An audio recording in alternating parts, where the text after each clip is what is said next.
What's up, fight fans? This is Kurt DeVille with Counterpunch Boxing News, and I have some new news concerning Efe Ajagba. According to Rick Glaser, heavyweight Efe Ajagba has left the grasp of Al Haymon with the PBC and now signed with manager James Prince and headed to await open arms with Bob Arum with Top Rank. Now, the 13-0 with 11 KO Nigerian hashtag will be featured regularly on ESPN Boxing. Nigeria hashtag Arum, hashtag Houston, hashtag Texas. Wow. Okay. Efe Ajagba. He's leaving the PBC with Al Haymon to fight on Top Rank's undercard. And you know, the first thing I thought about was Top Rank, Al Haymon. These guys are like Bloods and Crips. You know what I mean? Not really De La Hoya and Eddie Hearn. You know, these guys have been really at it longer. Okay. It's one of those things where you have these guys going to these different venues. If you either going to ESPN, or should I say Top Rank, or you're going to Al Haymon with the PBC and Fox, you know, and it's crazy because Efe Ajagba is one of the most promised contenders that we have. Okay, he's 13 wins, 11 by KO. He had Lago Kalazi. That was a good fight where he was dropped himself, put on his backside. It was a very exciting fight, but he did get Kalazi out of there. Okay.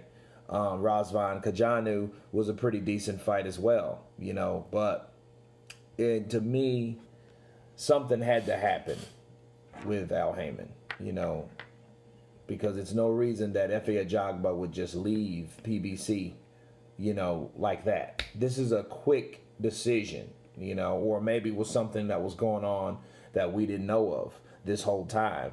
But it's just strange to me because Efe Ajagba is one of those guys, you know, he's supposed to be the next Deontay Wilder, you know, if not better, you know, on that platform.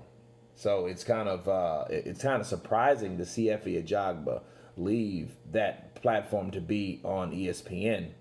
But I know Bob Arum should be happy about it since he has a contender like that. And you know that could possibly mean better fights. Honestly, I wanted to see him take on Wilder or somebody like that, you know, or Ruiz. But those guys are farther along up the totem pole than, you know, Efe Ajagba. So, you know, they could work something out, Bob Arum with Frank Warren. And, you know, he has those heavyweights over there. So, you know, it could come into play with him taking on Daniel Dubois one day, because those guys work together. Frank Warren and Bob Arum, they both co-promote Tyson Fury. So, you know, BT Sports, sorry, and Top Rank, you know, they work together very well. So it's a good thing for Efe Ajagba. Of course, you have other fighters. Oh, well, you had Jarrell Miller. You no longer have him, but you do have guys like Oscar Rivas, right? So Rivas is a guy that could be one of the prominent opponents for Efe Ajagba, and you know that would be a war, being the style with those guys, with both of those guys possess. But you know, it's a strike against PBC and a check for ESPN with Top Rank. You know, so you know it had to be a sweet deal that got Efe Ajagba over, or he could just been displeased with the way Al Haymon, you know, was doing him over there. But anyway, this is surprising news from Efe Ajagba is now going to be fighting on ESPN. You guys tell me what you think about Efe Ajagba's migration. Of course, please subscribe. And you guys been Counterpunch. Peace.